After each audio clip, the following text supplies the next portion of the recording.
তাদের মানব জীবন শ্রেষ্ঠ জীবনের একমাত্র উদ্দেশ্য ঈশ্বর প্রাপ্তি, তা যেন এই জীবনেই সফল হয়, এই কাতর প্রার্থনা দেয়ালের রাঙারাতুল চরণে। শ্রী শ্রী ঠাকুর বর্তমান যুগের এক বিস্ময়।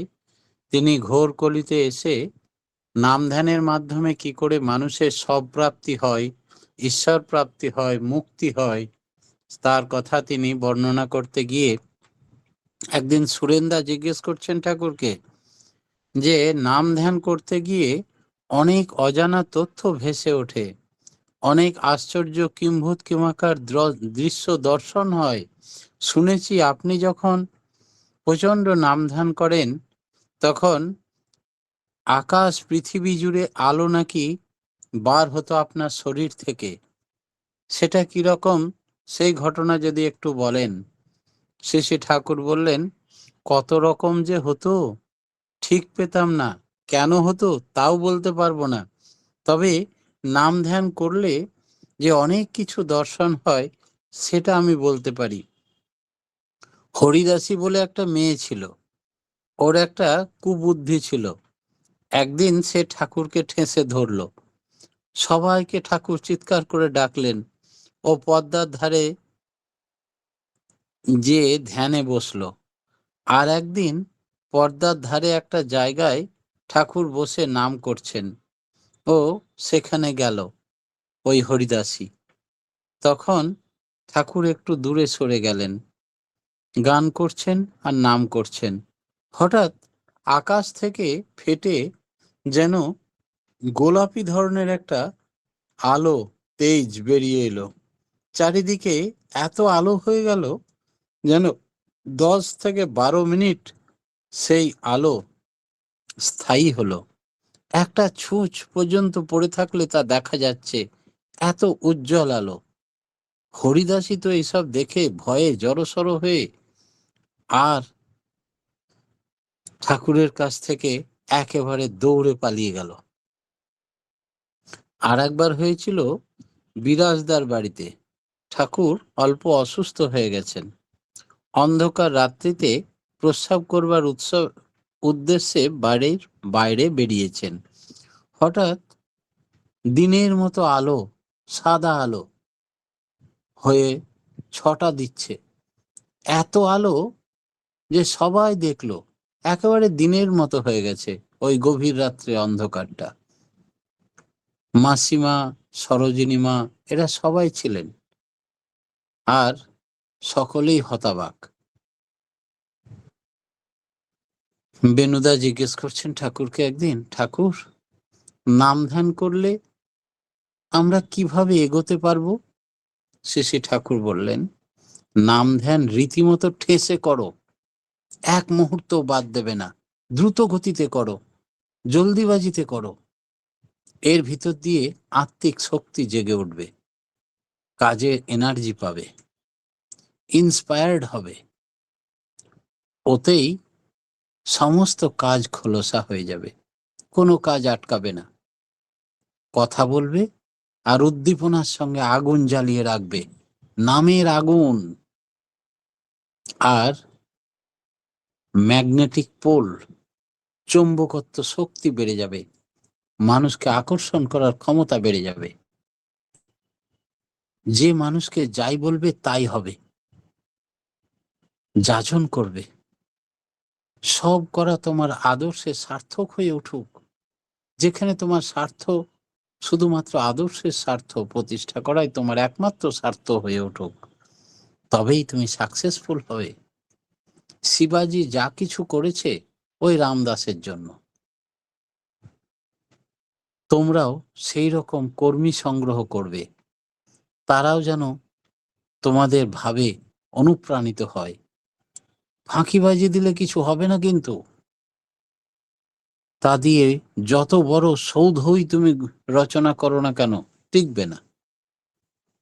তোমার ভালো ভালো বন্ধুদের তুমি ছাড়বে না, তাদের পিছনে লেগে থাকবে, সবাইকে ঈশ্বরমুখী করবে, সবাইকে সব সময় পরম পিতার কথা বলবে। আমরা চাই আমাদের কৃষ্টি, বৈশিষ্ট্য সকলেই যেন ঈশ্বরের হয়ে দাঁড়ায়। আমাদের পিতৃপুরুষকে আমরা ত্যাগ করতে চাই না। এটা সবার মাথায় ধরিয়ে দেবে। আর্য ঋষির দেশ এই ভারতবর্ষ, প্রত্যেকে আমরা ঋষির সন্তান, তাই ঋষির রক্ত আমাদের ধমনীতে বইছে। একটু কালচারটা শুরু করলেই, নামধান শুরু করলেই সেই রক্ত উজানে বয়ে উঠবে। চরচর করে তোমার আধ্যাত্মিক, মানসিক, আর্থিক, নৈতিক, চারিত্রিক সার্বিক উন্নতি হবে। আলোচনা প্রসঙ্গের 18 খণ্ড। শ্রী শ্রী ঠাকুর প্রসঙ্গে একদিন প্রসঙ্গত বললেন, বড় খোকার নাম ধ্যানের দিকে খুব লক্ষ্য আছে। শরীর খারাপ হলেও কখনো নাম ধ্যান বাদ দেয় না, আর প্রত্যেকটা মানুষের জন্য করেও খুব। প্রত্যেকের দুঃখ, কষ্ট, অভাব বোধ করতে পারে নিজে। ভান্ডারিদা মা এই নাম করতেন, তা থেকে কি জানতে পারেন? নামে শরীর চর্চাও হয়।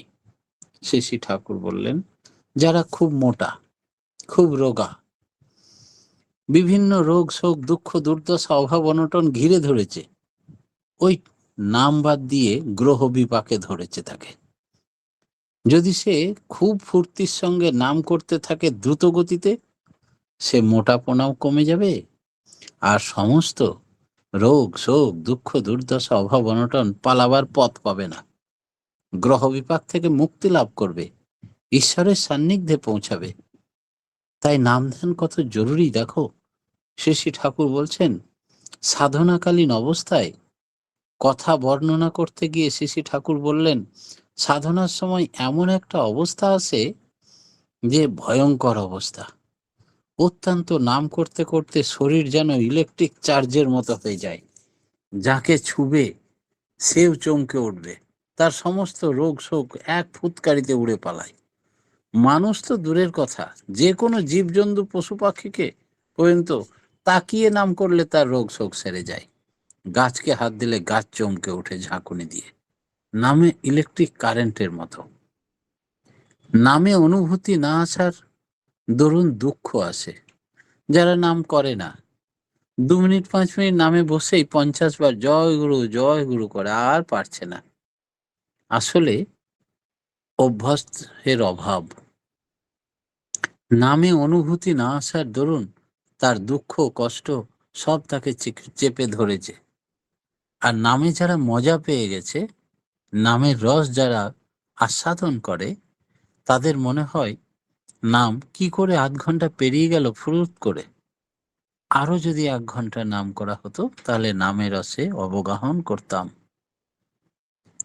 টাটানগর থেকে একটি দাদা, বিহারীলাল, তিনি অনুভূতি হচ্ছে না, নাম করছি বলে খুব দুঃখ করলেন ঠাকুরের কাছে। ঠাকুর বললেন, আমি বলি নাম করো, ধ্যান করো, আর প্রিয়ের চিন্তা করো, তোমার ইষ্ট গুরু পুরুষোত্তমের চিন্তা করো। যা হয় না সব হবে, দেখে নাও, করে যাও। যা করতে হয় তাই করো, কিন্তু সবকিছুতেই ধৈর্য চাই। প্রথমেই তোমার ঈশ্বর দর্শন হয়ে যাবে না। ধৈর্য সহকারে নাম করতে করতে ইষ্টার্থ পূরণই করে তোলো নিজেকে। ইষ্ট ছাড়া, তার কাজ, তার চিন্তা, তার কর্ম, তার ধ্যান ছাড়া আমি আর কিছু জানি না, করব না। আজে বাজে চিন্তা করলে আজে বাজে মাথায় আসবে, তখন ভগবান সরে যাবে। কি হলো আর কি হলো না ওদিকে বেশি লক্ষ্য রাখার দরকার নাই, তুমি চেপে নাম করো দেখি। বিহারী লালদা, ধ্যানের সময় নানা ভাবের মূর্তি আসে ঠাকুর মাথাতে। শ্রী ঠাকুর বললেন, সর্বদেবময় গুরু, যত দেবদেবতা আছে সবারই মূর্তিকে কনভার্ট করে দাও। আমার গুরুর মধ্যেই সব মূর্তি আছে, সবে মিলি এক, একে মিলি সব, তাই এক হতেই সব। এইভাবে সমস্ত ঝলকে পাল্টে নাও। সর্বদেবময় গুরু। ধ্যান ও অনুভূতি, দর্শন শ্রবণ কখন জাগে না? তো জামতারা রাজা সাহেব নাম ধ্যান ও অনুভূতির সম্বন্ধে একদিন কথা তুললেন। জামতারা থেকে এসছেন রাজা সাহেব। শ্রী ঠাকুর বললেন, আমাদের নাম কম্পনাত্মক নাম। এই নাম করলে সবকিছু আপনি আছে। এটা সবটার প্রাণ। যতখানি এই নামের কম্পন দিয়ে আমরা নার্ভ বা স্নায়ুটাকে উদ্দীপ্ত করতে পারবো, ততই দর্শন শ্রবণ সব জেগে উঠবে স্তরে স্তরে। অলস অনুরাগে হবে না। 10টার মধ্যে এও একটা। ঘর সংসার করছি, নামও করছি।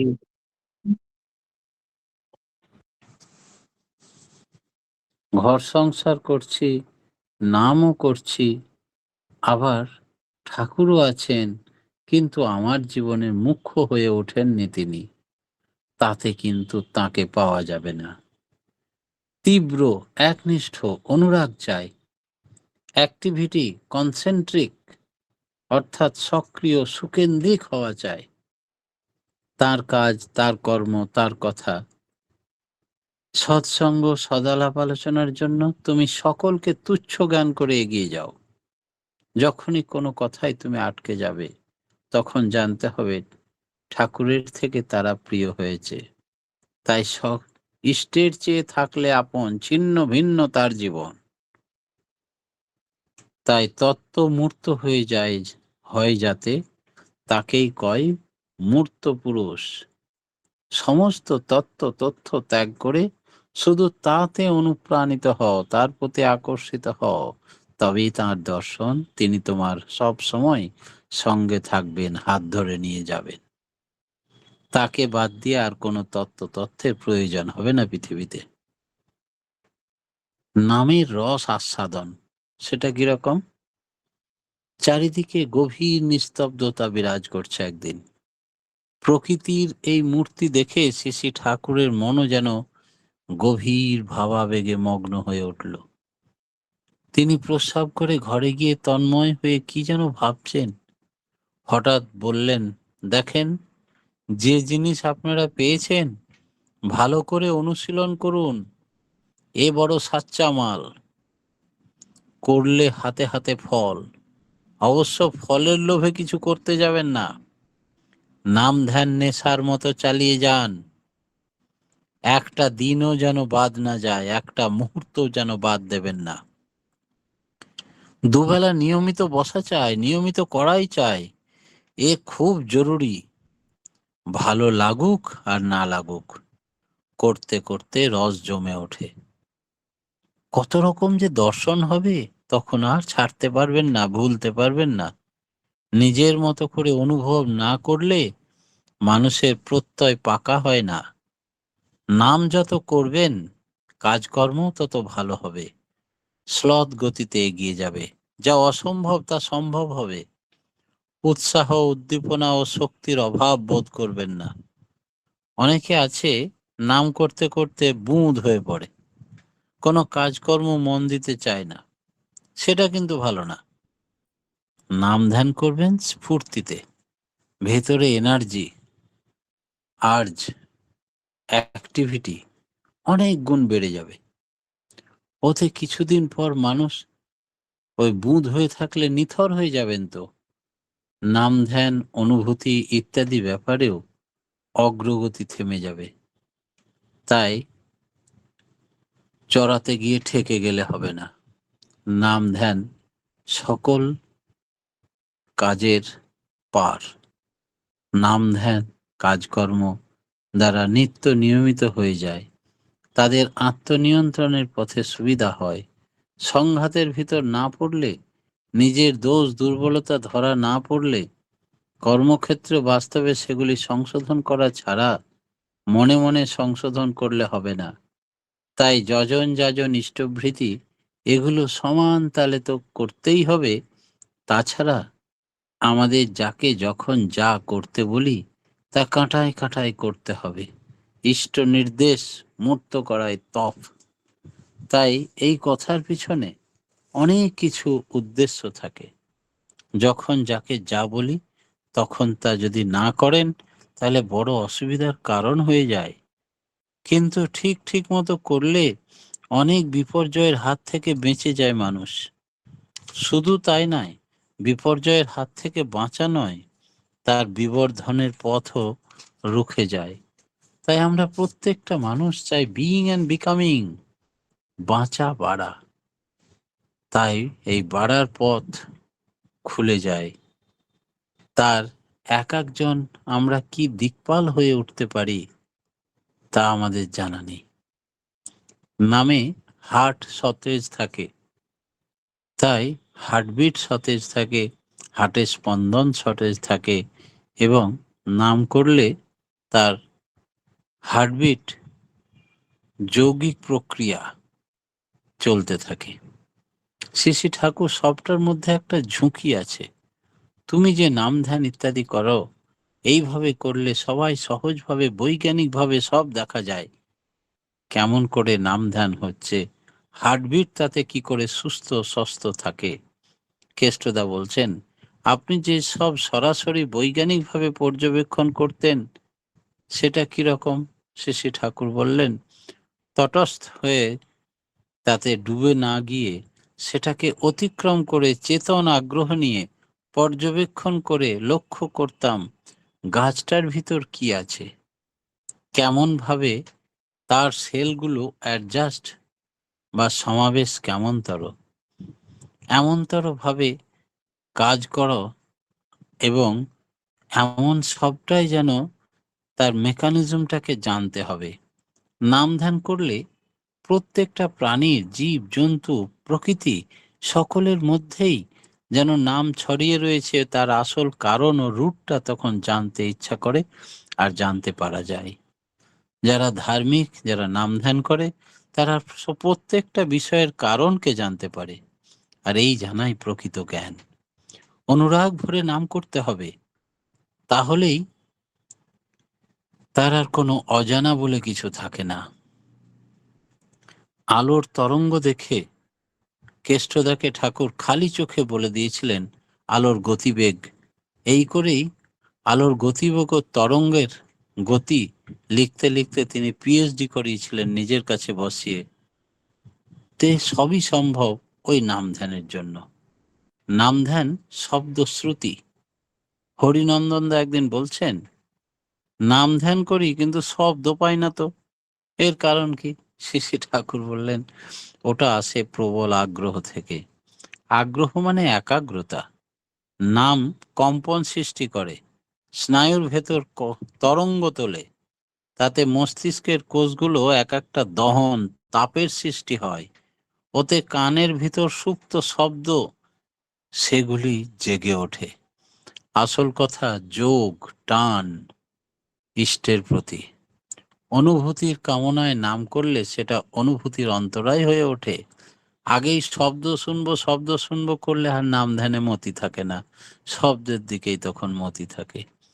তাই আমি শুধু তাকে যদি ভালোবাসি, সব কিছুই আমার যদি তাকে ভালো লাগে, অনুরাগ ভরে যদি শুধু নাম করি, আর দু চোখ ভরে যদি সেই অনুরাগের সঙ্গে প্রেম যুক্ত হয়ে অশ্রুধারা বয়, তবে মানুষ জীবন্ত হয়ে ওঠেন। তিনি সমস্ত কিছু পরিষ্কার করে ধরা দেন তার কাছে। তাই পরিপোষণ, পরিপূরণ, পরিরক্ষণ এই আমার স্বার্থ হয়ে ওঠে। এমনি করে আমাদের অনুরাগ অবাধ্য হয়ে পড়ে। শ্রী ঠাকুর কে একদিন বলছেন যে আমাদের প্রত্যেককে ভালো লাগে, যারা করে না তারা বুঝতেই পারে না কতটা ভালো লাগে। নাম ধ্যান করার সঙ্গে সঙ্গে যেমন অনুভব হয়, প্রতিদিন একটা রেকর্ড রাখতে পারলে ভালো হয়। এক একটা প্রত্যক্ষ বাস্তব অভিজ্ঞতা সম্বন্ধে আমাদের জ্ঞান বেড়ে যায়। প্রত্যেককে বলেছি প্রত্যেকদিন আপনারা নাম ধ্যান করবেন। নাম ধ্যানে কি দেখতে পারলেন, কি অনুভব করলেন আজকে, সেটা ডায়েরিতে লিখে রাখবেন। কিন্তু আমার কথা কেউ শুনল না। নোট রাখার মধ্য দিয়ে আত্ম অনুসন্ধিৎসা বেড়ে যায়। এইসব রীতিমতো করার ফলই আলাদা হয়। আলোচনা প্রসঙ্গের 19 খণ্ডে কথা শ্রী ঠাকুর বলেছেন। আপনাদের প্রতি প্রত্যেকের সার্বিক মঙ্গল প্রার্থনা জানিয়ে আজকের মতো আমার ক্ষুদ্র বক্তব্য নাম ধ্যান সম্বন্ধে এখানেই শেষ করলাম। জয় গুরু। জয় গুরু দাদা। খুব সুন্দর আজকে আলোচনা শুনলাম যে নাম ধ্যান করলে ঈশ্বর প্রাপ্তি হয়, নাম ধ্যান দ্রুত করলে আত্মিক শক্তি বৃদ্ধি পায়, নামের রনন জ্বালিয়ে জ্বালিয়ে রাখলে চুম্বকত্ব শক্তি বেড়ে যায়, আর নাম রোগ শোক দুর্দশা গ্রহ বিপদ কেটে যায় নাম করলে। নামে অনুভূতি না হলে দুঃখ কষ্ট চেপে বসবে। আমাদের নাম কম্পনাত্মক নাম যত উদ্দীপ্ত করতে পারবো তত দর্শন এবং শ্রবণ হবে। নাম করলে কাজের গতি বেড়ে যায়, আর ইষ্ট নির্দেশ মেনে চলতে হবে। আমাদের আত্মবিশ্লেষণ এবং আত্মসংশোধন করতে হবে। নাম করলে হার্টবিট সুস্থ থাকে। নাম করলে প্রত্যেকটা বিষয়ের কারণ জানতে পারা যায়, তখনই অনুভূতি বেড়ে যায়, আর অনুরাগের সহিত নাম করলে জীবন্ত হয়ে ওঠেন তিনি। খুব সুন্দর আলোচনা দাদা। আমরা সমৃদ্ধ হচ্ছি, সমৃদ্ধ হলাম। পরম পিতা রাঙা আতুল চরণে আপনার সার্বিক মঙ্গল প্রার্থনা করি।